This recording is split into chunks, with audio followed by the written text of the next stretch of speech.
Good morning. You listen to Blaine's World Show, heard each Wednesday here on WPVM 103.7 in Asheville, North Carolina. You can also listen online at WPVM.org and watch on WPVM's Facebook page. I'm your host, Blaine Greenfield. I'm here in my lovely studio in downtown Fairview, North Carolina, my Zoom studio. And each week we focus on the Asheville theater scene, as well as on positive news and information about people and organizations in both Western North Carolina and throughout the country. And toward that end, it's my pleasure to introduce Laura Boswell and Molly Hartwell. Welcome aboard, guys. Thank you. Hi, thanks for having us, And I was Blaine. glad Laura did what I was going to ask you to do, but you can wave Molly to all your fans and friends on Facebook. Hi. So everyone's watching you.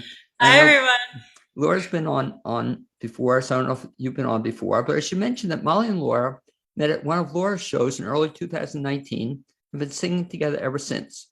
Both songwriters and performers in their own right, they share a love of folk music, harmony, and creative collaboration that inspired them to record their first album this year. They've been working with Dan Sheeran, River Wireless, at Citizen Vinyl's recording studio in downtown Asheville and looking at a fall 2021 release date. I like, Laura, you expressed it very well. I asked you off the air, what was the date of the release and what was the date we can look forward to this?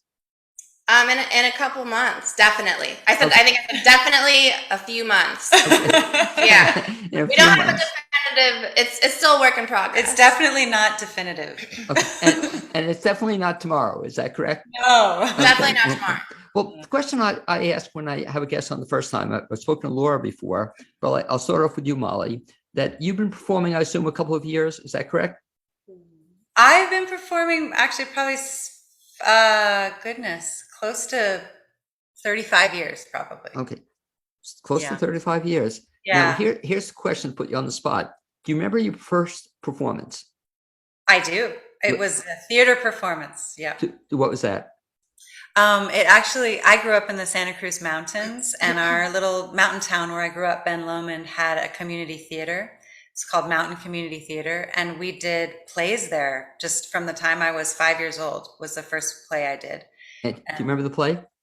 Yeah, it was a Hitchcock play. It was called Three Thrillers, and I played a boy that had to stone his mother. It was so weird. It was quite creepy, but normally it was just regular plays. Yeah, it was it was an unusual entry into theater. Well, it certainly was, but here's the idea I have, Molly, and I want to do this someday. As a fundraiser for a local theater, I want everybody to do their first production, like 35 years. I assume, did they have a videotape of that production? I don't think they do of that one, but they have others. But wouldn't that be cool that, you could recreate your very first performance for future generations to see? Same question to ask you, Laura. Well, I'll go back to Molly, though. So that was the first acting role. Do you remember the first performing music role? Yeah, that was probably a couple years later. We did Really Rosie, which is a much more wholesome, playful. Yeah, it was a musical. Oh, yeah, cute. so I started singing then. Okay. So yeah, I was probably like maybe 7 or 8 years old, and I had this very husky, deep sort of Janis Joplin voice, which I no longer have, to my sadness, because I had a very husky voice as a child. Can you imagine? And yeah, maybe it's still in there somewhere. Maybe it's in here somewhere. I don't know. It's kind of gotten a bit higher, but anyway. So yeah, they had me sing, and I could sing quite well at that time, and so that was the beginning. And then I had several bands in California.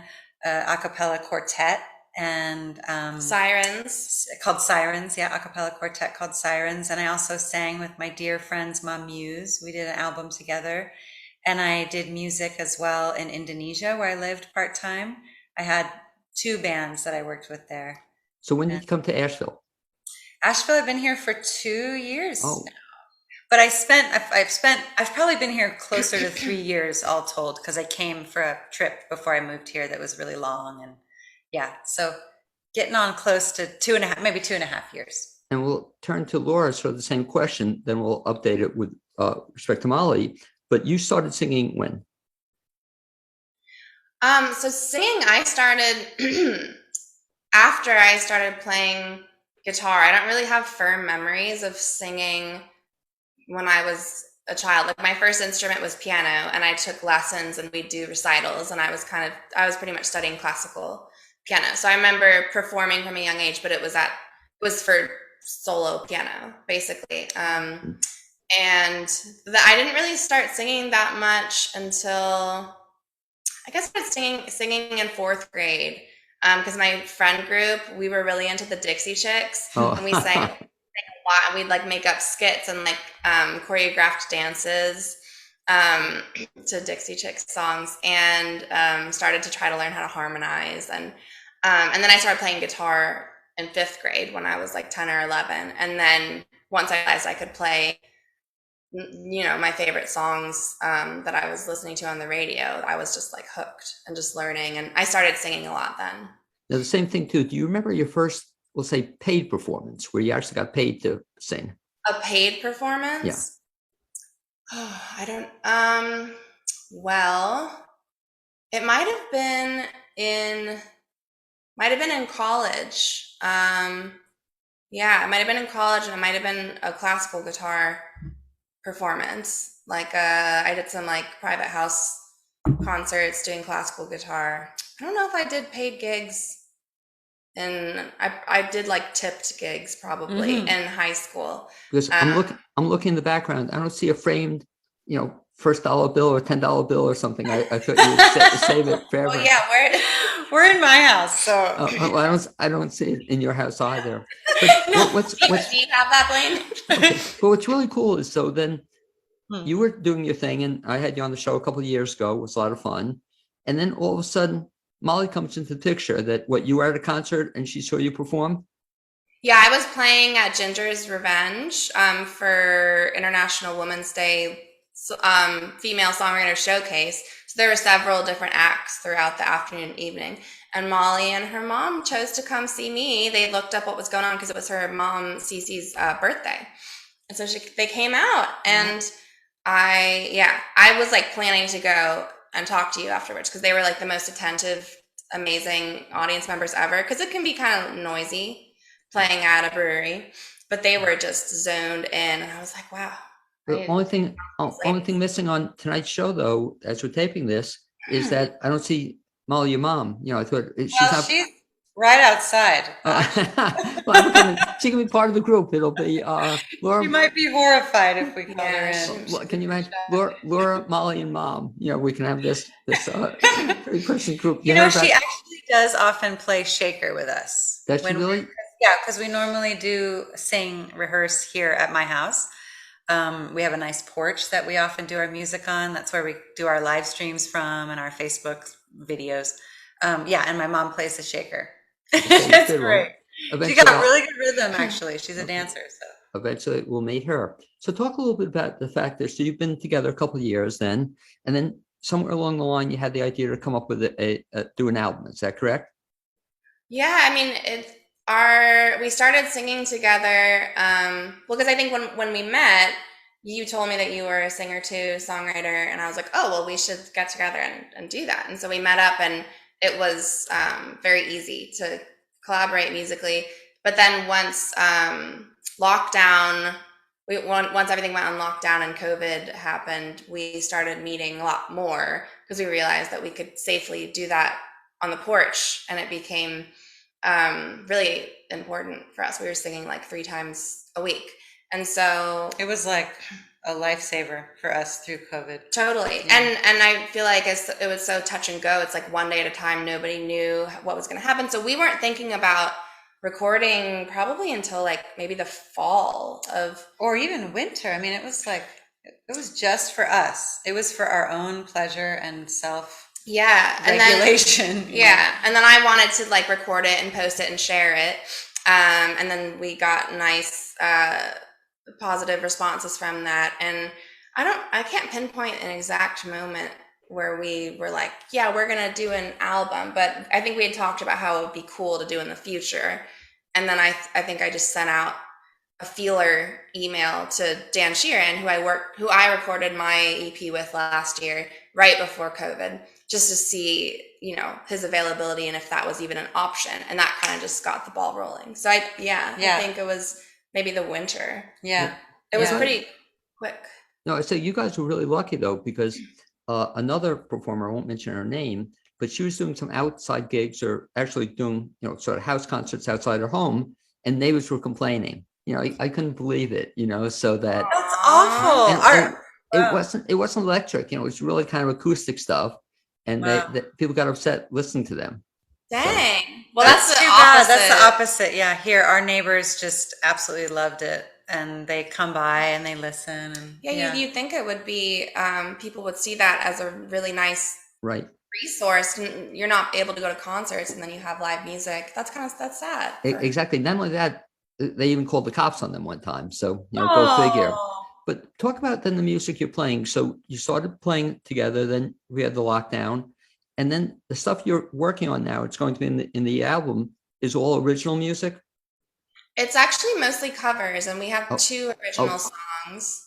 Yeah, because that's how we got started playing, was figuring out that we knew a lot of the same covers, and then we made a playlist that we'd add to, and we'd learn each other's, or we'd pick songs that we really liked. This was our COVID practice, was just like, what's easy for us to sing? What can we sing right away? Because when we met for the first time, like Laura said, we sang a Bob Dylan song and we both knew it, and we could just whip up those harmonies, and it felt like it was just instant medicine. There was not a lot of work to it. Yeah, we were like, when can we do this again? Yeah, let's do this again. So with COVID, we were meeting, like Laura said, 3 times a week, 2 times a week, like regular. It was our practice, and we just learned, I don't know, 40 maybe cover songs. Probably more. Yeah, maybe 50 cover songs. And we just did it really for ourselves. I just want to say Laura was the fire behind getting this album done. And I'm so grateful, because I love the album and I'm so happy, but it was really Laura's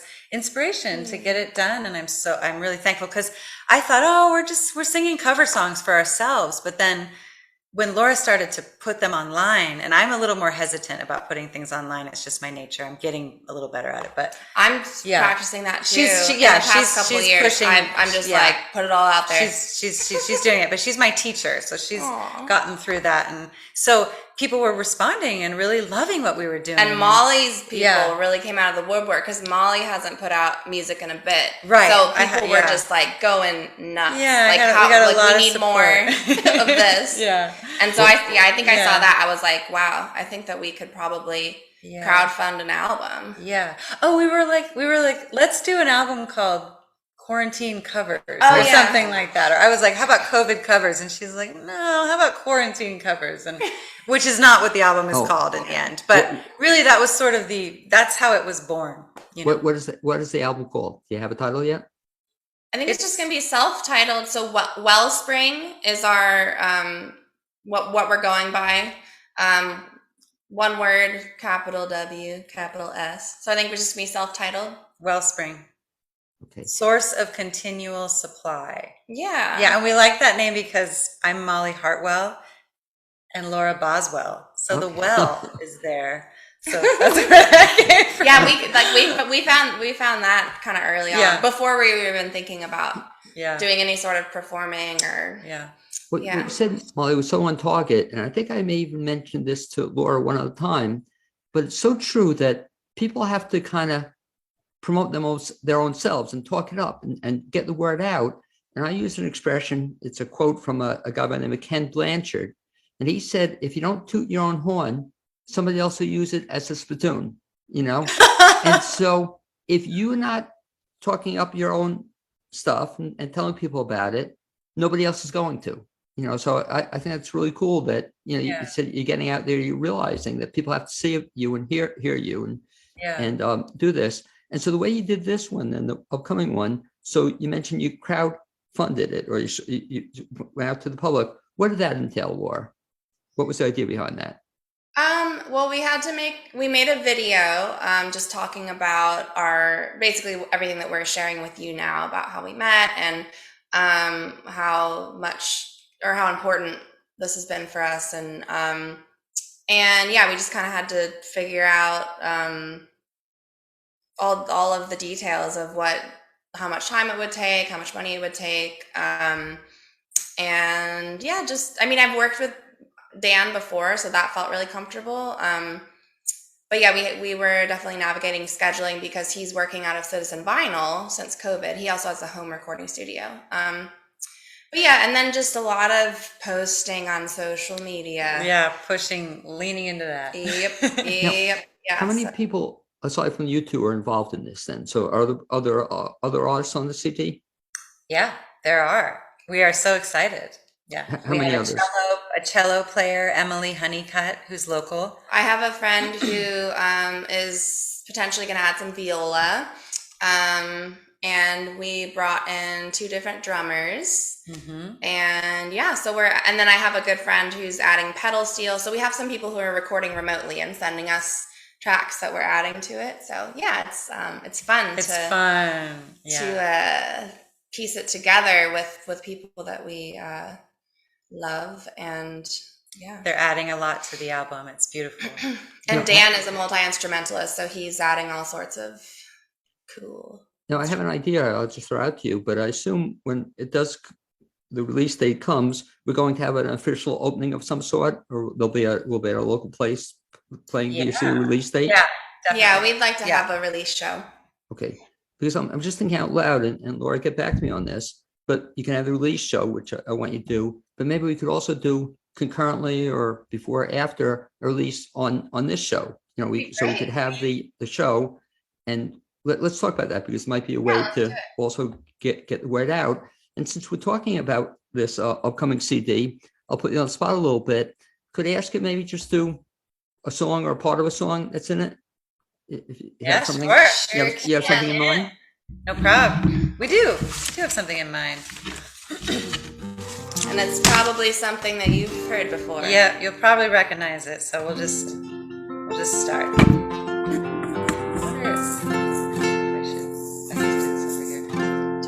We do that one. Yeah, whatever you want. All right, this is Norwegian Wood. Okay. I've heard it a couple times. Yeah. Thought you might have.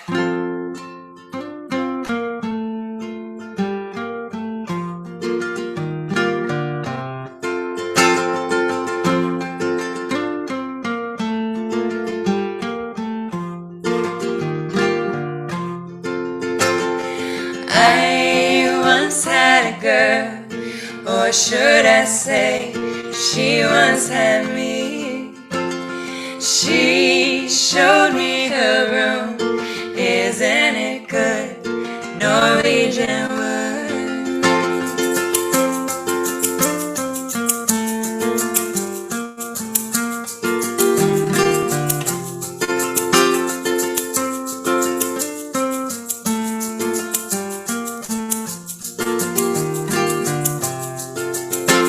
She asked me to stay, and she told me to sit anywhere.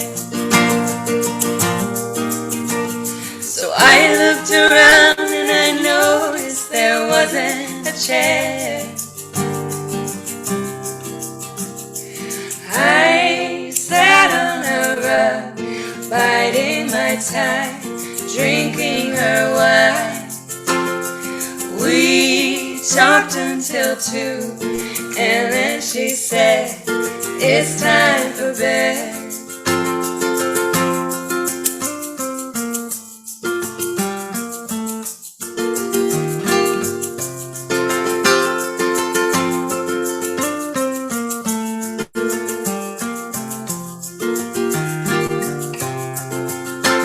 She told me she worked in the morning and started to laugh. I told her I didn't and crawled up to sleep in the bath. And when I awoke, I was alone. This bird had flown. So I lit a fire. Isn't it good? Norwegian wood.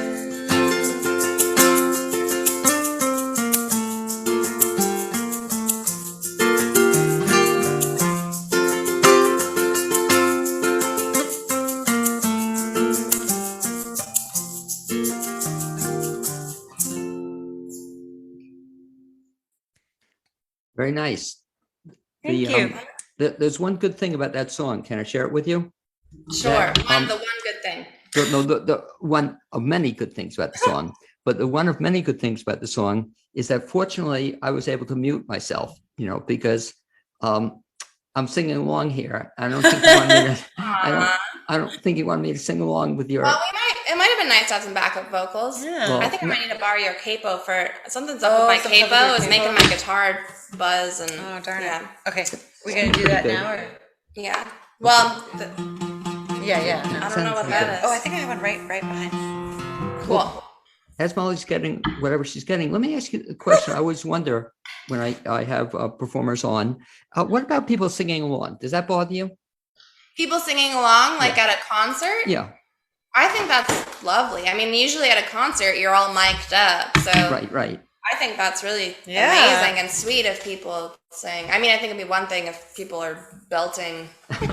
Yeah, off key, but yeah. no, actually, sing with us. I think it's on really- key, off Well, key. Yeah. I guess you had the key, Laura, is that as long as you control the mic, you're okay. But here I was controlling the mic because I once went to a concert with my brother, and it was a little small place, and he was actually belting along, and the performers were getting kind of pissed, and so was everybody in the audience, that they came to see somebody else, and you hear my brother. Talk about another thing you guys do, which I find fascinating. So you also are singers, but you're also songwriters. How long have you both been writing songs? I probably wrote my first song when I was maybe 19 or 18. Yeah. And I wrote an album's worth and then a handful more. And honestly, I haven't been writing many songs the last few years, which is part of the reason why it's been so comforting to just sort of rest in the cover songs. But I do love to write songs, and Laura's a great inspiration for me because she's prolific, and she's also very encouraging. So we both have a song of our own on the album, which we're still sort of working out mine. And I feel like we would sing one of them in here, terms of performing. We're still, we've done our covers a lot. And then we kind of rehearsed some originals to add to the album. But yeah, Molly has beautiful, beautiful songs. And so. About how many songs would you say you've written, Molly? Probably 20. Very exciting. Yeah. And same thing to Laura. How many songs have you written? Any idea? Oh, I don't know, hundreds. Yeah. Wow. Do you have them all somewhere? Yeah, they're all either like I used to have this tiny little recording device that my mom got me that was like you could like I think I still have it. It plugs into a USB. But yeah, it's like a mini recorder. Tons of song ideas. I mean, and I say hundreds, these are like songs that maybe I wrote like half of the way through, 3/4 of the way through that I want to go back and revisit. And one of my dreams is eventually to be a recording engineer myself. And I would like to just be able to record all of my songs. Yeah, but it's been fun exploring writing a little bit together because Molly helped me with my song, coming up with just some phrasing and harmonies, and then it was really fun to work on her song. And Laura actually rewrote the guitar for my song because I play the guitar, but it doesn't meet my vocal capacity, so I don't perform much with the guitar. I play the banjo and the guitar, but I'm still learning. So I brought my song to Laura, and she recreated the guitar because I had a very simplistic guitar, and it just sounds so beautiful what she did. So yeah, beautiful collaboration there. Songwriters always amaze me in that how they come up with songs. And so the question is, where do you come up with your ideas for songs? Gosh, I mean, for me, I feel like I've had songs come almost like they just come from somewhere else. It's like a lightning bolt. It's like they just come through fully formed. I don't really spend time like chiseling them out, which I think is that's my next venture, is to work on, kind of be in the trenches with songs a little bit more, be a farmer of songs.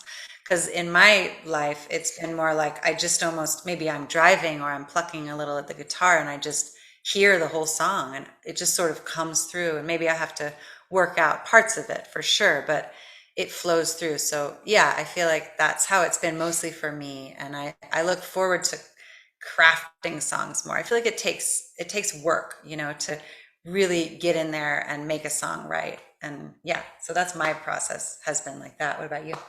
Same. I mean, a lot of songs would just come, and I would have enough time and inspiration to just have to fully write them, or they'd be almost done and I just have to revisit them once. But yeah, it'd just be kind of like I'm moving through some difficult experience or feeling, or have some sort of, or I don't know, I'd be in nature. A lot of the times that I would write songs, I'd be somewhere in the natural world, which always gives me pretty fluid inspiration. But I agree with Molly too. I've been kind of leaning into more territory of thinking of songwriting as a craft, and not just waiting for inspiration to hit you, because it's not always going to be there. And a lot of my songs previously, ones that I've recorded, came from like deep heartache and grief, and I'm exploring and enjoying figuring out how to write songs when I'm like feeling good. Because a lot of my songs came from just, I felt like I had to do something with how I was feeling, and song would kind of hold that space. It would take a little bit of the burden off of how I was feeling. And so now I'm exploring more of like, okay, I don't have to, it doesn't have to only be that. And I did a songwriting workshop, which was so interesting. Like right around the time I moved here, I went to Nashville. It was with Gretchen Peters. And it was just a whole different world. I mean, these people who are like Grammy Award winning songwriters, they write every day. It's their craft. It's their practice. Yeah. They have strategies for getting through writer's block. Like taking a nap for 20 minutes, it puts you more in touch with your subconscious, just all sorts of really cool. And that is not, I pretty much was always writing songs just as I felt inspired, but I'm kind of interested. After you write a song, do you ever revisit it? Say 10 years later and you're playing it and then say, I could change it or modify it or make it better? Yeah. I mean, yeah. The song that we're doing on the album of mine, I wrote 5-6 years ago, I think. So to revisit it and maybe, add some different words, add a different feeling because I've changed. Yeah, I think and I think like you were saying, you've got hundreds of songs potentially. So it's fun to go back in time. That's what I'm wanting to do now, is like I have all of these. The thing is that I just keep writing new stuff. And so it's like I have to carve out time to look at the old stuff and follow through with that. Yeah. I've definitely lost some songs. Like I've heard them and I'm like, I don't have the time. I have to do something else, but they're right there. And then I go back to find them and it's like, maybe they've gone on to someone else. I wasn't available. So maybe they went to you. That's an interesting, maybe. What happens after the album? What's on your agenda? Well, I mean, we're kind of living in the present right now, but we'd love to perform. Yeah, hopefully definitely want to do a release show. We'd like to start performing now that that's becoming an option, now that it's getting safer to get out there. Yeah, totally. Regionally. Regionally and farther away. But we've kind of fantasized about having like a residency somewhere, just somewhere that we can play regularly would be really wonderful here in Nashville. You also mentioned to me off the air, it's kind of cool, and people don't realize it, but you're available, as are other artists, to do what you call like house concerts. Mm-hmm. And what's that?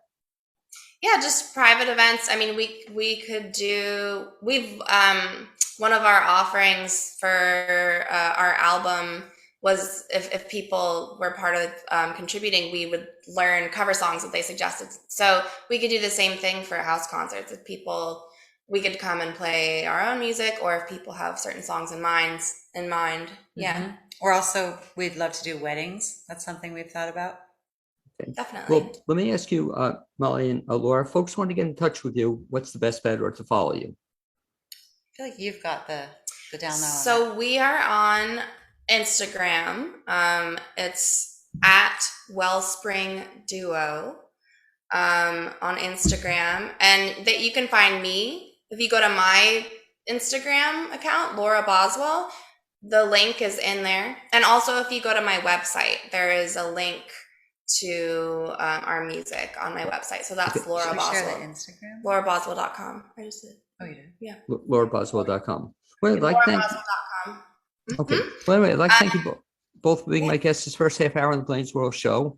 definitely, Laura, keep in touch with me because when the CD comes out or the album comes out, let's do another show where kind of a concurrent with the live release thing. We'll do it on the on this radio show, Facebook Live. Love to have you again. Molly, nice meeting you. I think it's the first time we met. Yes, and, nice to meet you too. Okay, and hopefully we'll be seeing. Yeah, we'll be seeing you in the near future. Great. Okay, great. We'd Anyway, love to come back. Thanks, Blaine. okay, thanks for being with me. And as our guests work their way out of their Zoom studio, I'd like to bring in and watch how I'm going to make you magically disappear here. And we're going to have our second guest work her way into the studio. And as she's doing so, I think there she is. Hey, Janelle, I'll be with you in a second. I should mention that WPVM's mission is to foster community through programming that cultivates dialogue to inform and entertain. The station provides the medium for artists, business, community leaders, and nonprofits to share their voice on live radio. Listeners are invited to help support WPVM's efforts by making a tax-deductible contribution. You can do so by going to the website, wpvmfm.org, and watch us on and watch us there. And you can also, when you go to the website, click the donate option in the upper right-hand side. My next guest is Janelle Tatum with an organization called Mother Earth Food. And first of all, Janelle, welcome aboard. And you can wave to all your fans and friends in Facebook world. So Hi. watching Janelle's kind of an amazing woman who is involved with an Asheville-based online grocery shopping and delivery service, sourcing from over 300 regional farms and local food artisans for weekly deliveries in West North Carolina and upstate South Carolina. The ordering and delivery process is simple and efficient. Customers order beginning at noon every Friday, and like a farmer's market on wheels. I like that. Mother Earth Food brings local food to customers' front doors. And we'll give the contact information just a little bit, Janelle. But let me ask you this. You grew up where? I actually grew up started off in Alabama. Okay. But traveled all over the world. My background is I'm an artist. I was a dancer, professional ballerina, and in theater, but grew up in the rural America in Alabama, and always enjoyed farming and gardening. And when you were growing up in rural Alabama, did you always know you wanted to be involved in a online grocery business? Was that your goal as a little kid? No, I was going to be a dancer and an astronomer. Interesting combination. I know, right? So how'd you get into online grocery shopping? Well, I actually had a business in Virginia for 20 years. I built a business with my ex-husband in the sustainable agricultural field, but we were in animal production. And so we were working with over 40 small farms and had our own USDA processing facility, and we're doing distribution in DC and Manhattan and some high-end restaurants. And so I kind of cut my teeth on understanding the importance of sustainable agriculture and the importance of working with small farms and the collaborative efforts that it takes to pool together resources to create the quantity to meet demand. So that's what I did before I came to Mother Earth Food. And what's interesting, you mentioned that you've been doing this for 20 years. And I'm always impressed when I have a guest who started at the age of 7. So you started when you're doing this 7. Oh, aren't you charming? No, but I find this hard to believe. 20 years you've been involved in this. And so what was the idea then behind Mother Earth Food? Well, I came on 2.5 years ago when Mother Earth Food was in some transitional phases. For the first 7 or 8 years of Mother Earth Food, they were only distributing produce. And in 2018, we expanded our product line to include milk and dairy and meats and breads and all other items that would be considered local groceries.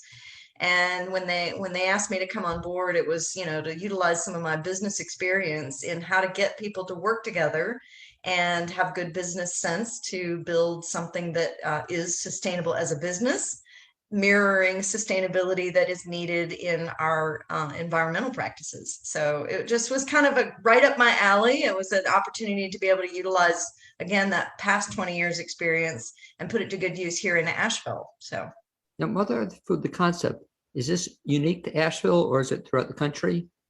Well, we were unique when we first started in 2012 as an opportunity to kind of, again, bring people what they would get at the farmer's market, but bring it to their front door out of, for convenience and to be able to, pull together all these resources. But quite frankly, in 2020, during the pandemic, suddenly everybody wanted home delivery of their groceries.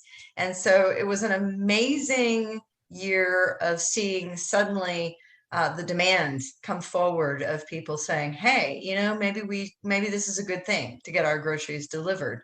And obviously we've got Whole Foods, Amazon, Walmart, Instacart, everybody else jumped on that bandwagon during 2020. But the difference with Mother Earth Food is that we support our local economy, we support our local businesses, we support our local farms. And those other guys, quite frankly, are not doing all that. But and you're also doing something else too. You're also supporting not only the local economy, but you're also employing a lot of local people as well. Absolutely. Absolutely. Yeah. We're an Asheville-based company. It's we're family owned. Andrea and Graham Duvall are the founders and owners of Mother Earth Food. They've been doing this for, almost a decade now that we've been in business. And we've watched a lot of people through the years. We have some diehard fans that have been supporters and customers for many, many, many years. And we watched a huge surge of these customers come on board last year. And now the goal of Mother Earth, really, for me, is that people don't go back to sleep and don't forget the importance of supporting our local next door neighbors, basically. So what's impressive to me about this whole operation, much like you're on the radio now, is that in large part this has been grown by, I guess, word of mouth. Would you say that people just kind of hear about it and talk about it? Yeah. Yes. Over the years, it was all about like fans, again, people that were diehard customers that were just absolutely, understood the need to support local, loved our product, loved the service that we were offering, kind of a grassroots organization. And last year it was a perfect storm because, the first Earth Fair closed, our local what people thought was still a local grocery store, and then the farmers markets closed, and then the restaurants closed, and suddenly people were scared to go to the grocery store. And we also then, on the other side of it, we had the farmers and vendors, food vendors, and people that were selling their grocery items to those, through those venues. Suddenly they were displaced and they had all this product but nowhere to sell it. And then here, Mother Earth, we had the infrastructure, we had the customer demand. We grew 450% in the middle of the first 6 weeks of the quarantine. And we had all these producers and food vendors that needed an outlet to be able to sell their products. So we were there and we showed up, and we were very proud to be able to offer a service to our community that was just unbelievable amount of growth. And describe the process, if you will, that you have a website, for example, and if you would mention the website. Absolutely. motherearthfood.com. It's very simple. We also have Facebook page, motherearthfood.com. You can, Mother Earth Food on Facebook, but you can read all about us. But it's very, very simple. The customer goes online and places your order. You can customize your order. You can get a produce basket as a base and customize that and get whatever vegetables that you're interested in for that week, and then add to it. We have over I think something like over 500 grocery items now.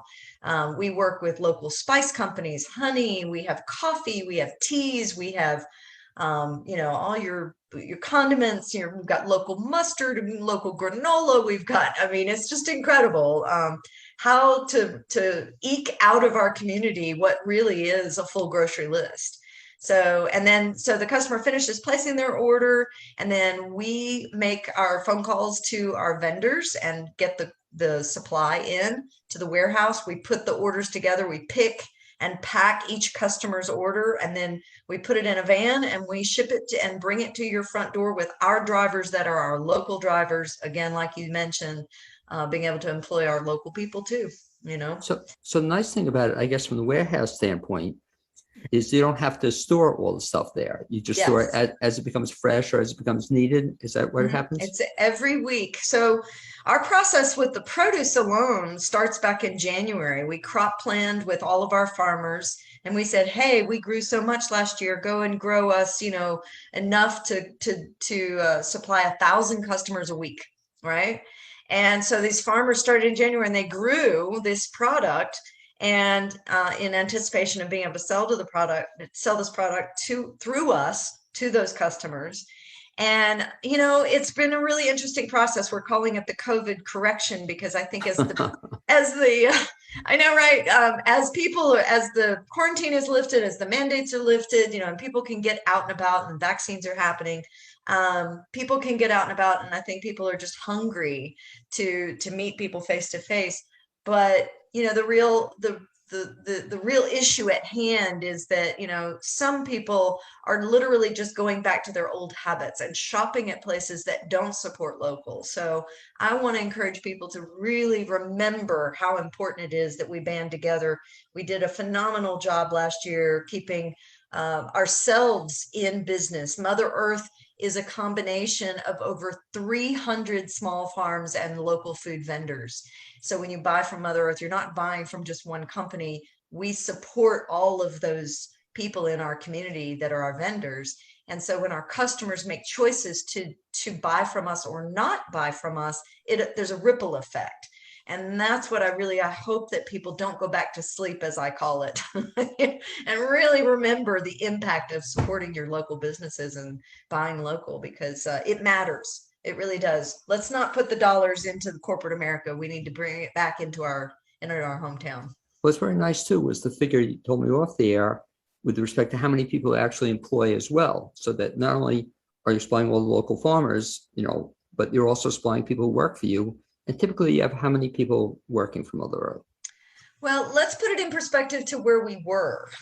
Before the pandemic, we had about 7 employees.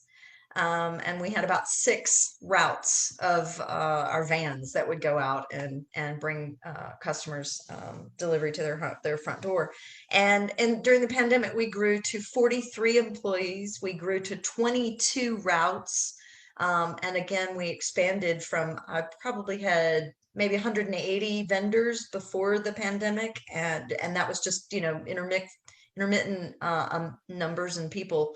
And then, like I say, over 300 farms and vendors. So yeah, so now we're down to, again, we've had to downsize. As I said, the COVID correction has been a really interesting shift. But we've downsized. We're probably at about 25 employees now. Mm-hmm. And you mentioned 22 routes. Where do you service? We service all the greater Asheville area. And we serviced northern South Carolina. So Spartanburg, Greenville, Simpsonville are the only areas that are outside of the Asheville area. And so the other way people find out about you mentioned on the website, can people actually come to your warehouse, or is there something they can actually see?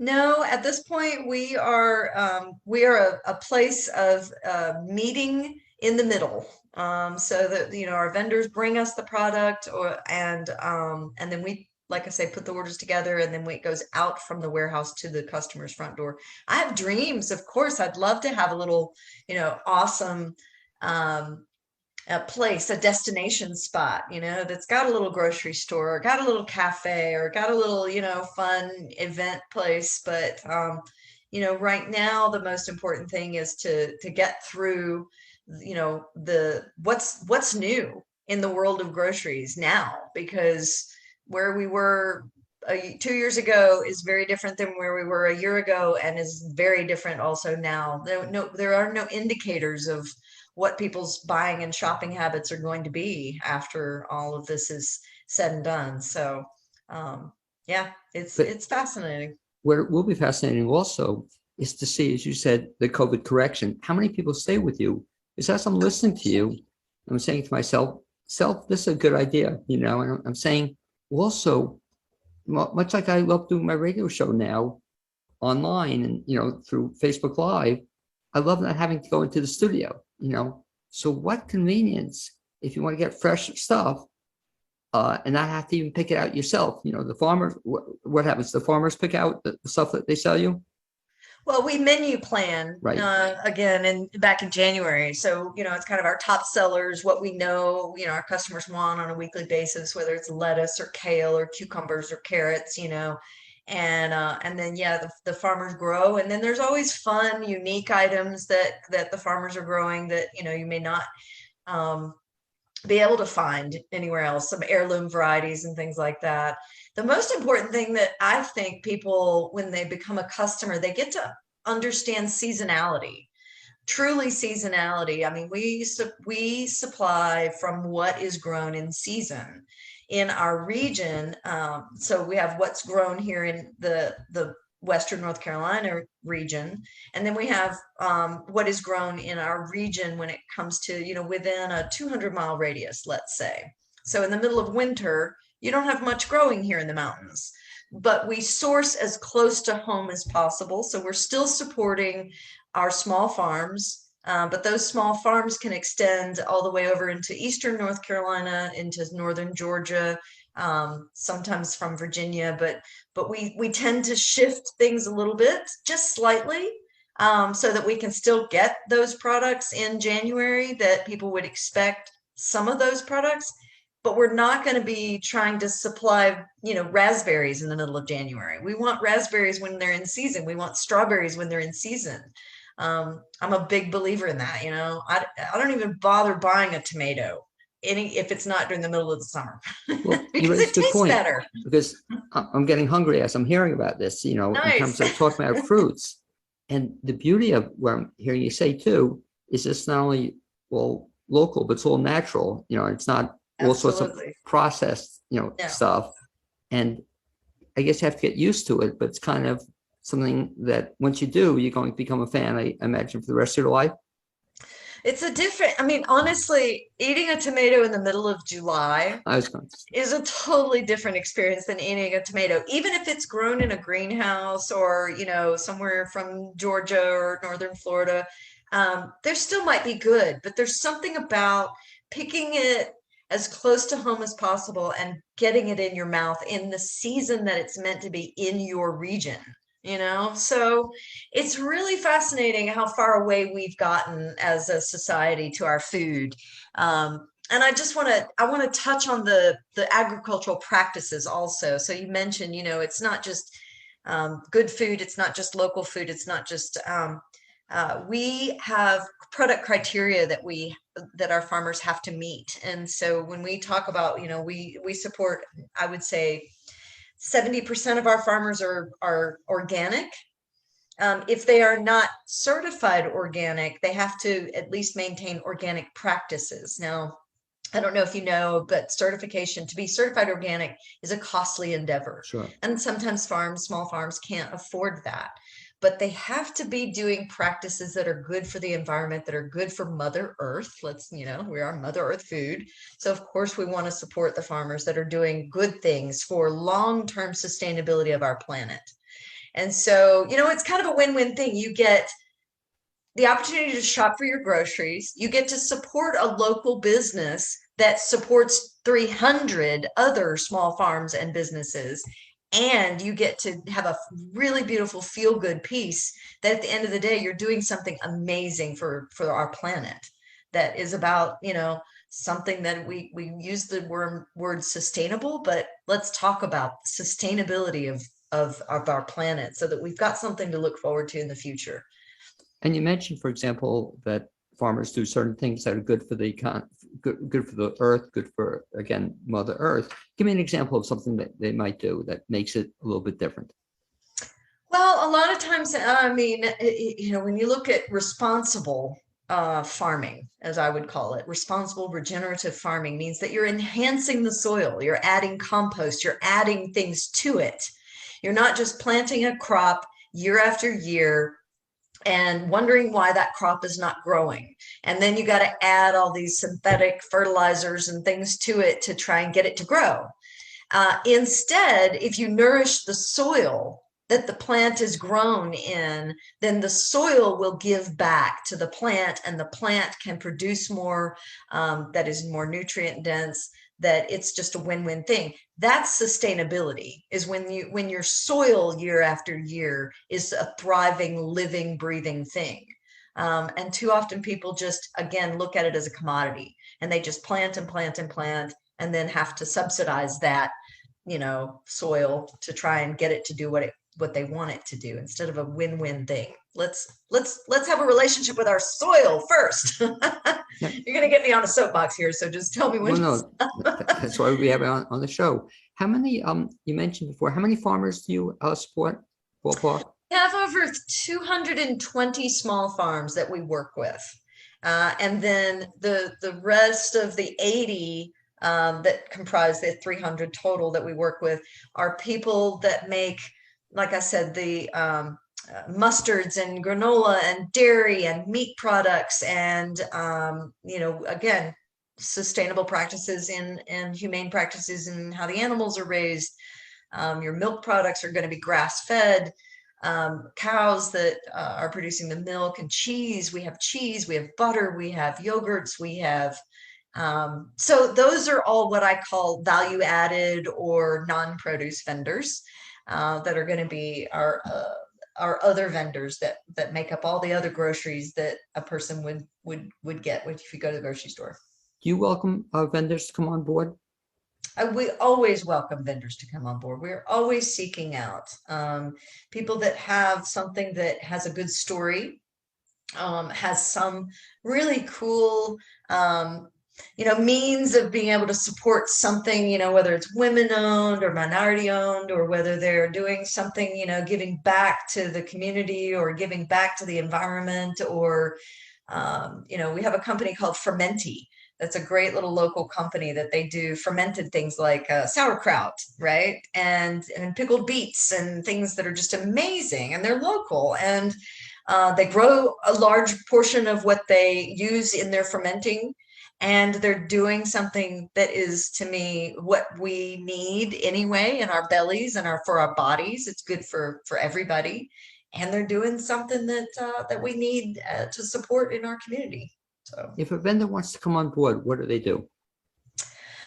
You can actually, if you're a vendor and you want to come on board, you can email Mother Earth at purchasing@Mother Earth Food, and we'll get you registered and see what we can do and see what products you have and see if it's a good fit. And that's another thing. I just want to add that as far as vendors that want to come on board, I'm absolutely, I like to promote that if you have an idea and you think it could fit with Mother Earth Food, we're not a company that you come to and we say, oh, go away and figure it out and then come back when you're ready to be a vendor for us. We actually love to support and hold the hand of our vendors and say, you've got a great idea. Hey, let me help you get some resources. Let me help you get some mentoring. Let me help you get some funding. Let me help you become what you want to be, and know that you've got a viable, solid business outlet. If you create this product and it meets everything that we need, then it's a beautiful relationship, is what I say. It could be the beginnings. Well, another thing which is pretty impressive to me about the relationship also is that, unlike a corporate driven model, you're letting them kind of determine, I guess, pricing and how much profit they want to make on it, as opposed to you telling them they have to price something a certain way. Is that true? Yeah. No, we absolutely meet them where they are and what they're the ones that know. And we also want to help people, if they're struggling with their business model, how can we help them so that they can truly be successful? Because if they're successful, we're successful. And ultimately the customers are happy and successful. It's a win-win thing. It's a full circle. That's why our community, if we really work together, it can truly be successful, because everybody's listening. The vendor's got some product. The customer says, hey, I'd like this product, but tweak it a little bit this way, maybe, and then we can talk, and everybody can win out of this. And to me, it's really exciting, again, because the idea being that you're working together, kind of the infamous win-win situation, as opposed to you having to make a certain profit. And if they don't meet that, that they're not going to be serviced. And talking about timing, boy, did you guys hit it right in terms of everybody else. The pandemic was a disaster, but what growth you had, I'm just trying to think, March of, I'm losing track of years, March of, was it 2002 up 2020? Yeah. That you're just going along, and all of a sudden everybody else is hurting. All of a sudden this had this growth period for you. Yeah. Yeah. It was incredible. It was magic. It was one of those miracle things that, a feel good story that we all need. And it wasn't just about, again, it wasn't about Mother Earth Foods success. It was about the ripple effect. And I love to tell people, I think it's a really important piece. In the middle of a pandemic, when everybody else was hurting, Mother Earth Foods supported these 300 plus, farmers and food vendors. We supplied our customers, with what they needed in the middle of all of that. But we injected back into our community over $2 million of economic impact of what we did to help keep businesses in business and alive. And now that we're out of that phase where we were just trying to keep each other alive, we can actually work together to thrive. And that feels really beautiful. We can do something really even more impactful for our neighbors. So it's nice. And I guess what's hopeful is then the 300 vendors you have, the 220 and the 80, they're staying with you, and hopefully they're going to grow from that. Mm-hmm, mm-hmm. Yeah, everybody is poised and ready to grow. We just need our customers to stick with us, because again, our farmers were planning back in January for this year, and they grew what we're towards the number of customers that we had last year, right? That's the only thing we had was an indicator. And now again, that things are shifting and people are opening back up and changing their habits. I've got an issue. I've got farmers that grew enough for a certain amount, and our customers are changing their habits. And so now we're going to be working on, we're trying to help customers understand how important their decisions are. When they choose to go back to the just regular old grocery store, it impacts those farmers that are now had grown more than now we need. And so we're working on trying to get the customers to really feel that and understand their impact of their dollars. And we're going to be working towards some wholesale accounts so that, other venues that we can move that product. Because that's our job, is to help our farmers and our vendors stay in good, solid business.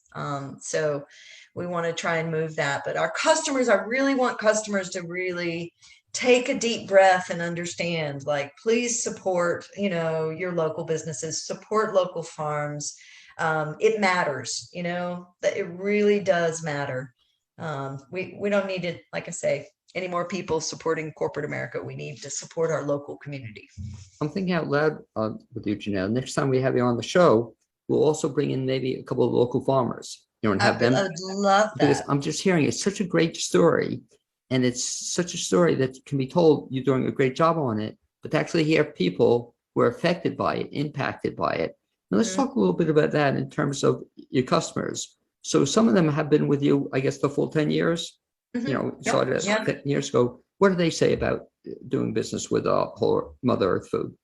Oh, well, I mean, that's a testimony in and of itself when you have somebody that's stuck around for almost a decade, It's a relationship. We have an amazing customer service department. We always have the mantra of, trying to get an order right and have, the customers want to come back. Customer retention is important because, again, how can we plan for the future if everything is volatile? So those core customers have been an amazing, way to build the surety that we'll be here next year. So they love us. It's really sweet. We have so many beautiful, I would love to do that. Actually, that'd be really fun, is next time we bring a couple, maybe 2 farmers, and I could bring 2 customers, and you could really hear about how they can meet each other face to face. I always want people to understand there's a face behind their food. There's an actual beautiful real person with their hands in the dirt. It's not machines. It's not industry ag. Very nice. So, Janelle, I'll have you repeat once again. If folks want to find out more information about Whole Earth Foods, best bet is to what? MotherEarthFood.com. And same thing on Facebook, Mother Earth Food. But yeah, come on board, sign up, try us out. there's no better way to support your community, and it's such a great feel-good story that, you know, it's not just a moment of trying to do charity. You actually walk away with some amazing goods that with of amazing quality. So, and I loved hearing about it too. Anyway, I'd like to thank you for being my guest the second half hour on the BLAINESWORLD show. I'd also like to thank Laura Boswell and Molly Hartwell for being my guest the first half hour. Also to Amy Prisnash, my producer. And we hope to see you next Wednesday here at 9 a.m. here on WPPM FM 103.7 in Asheville, North Carolina. Speak to you then. thank you, Blaine. Thanks again.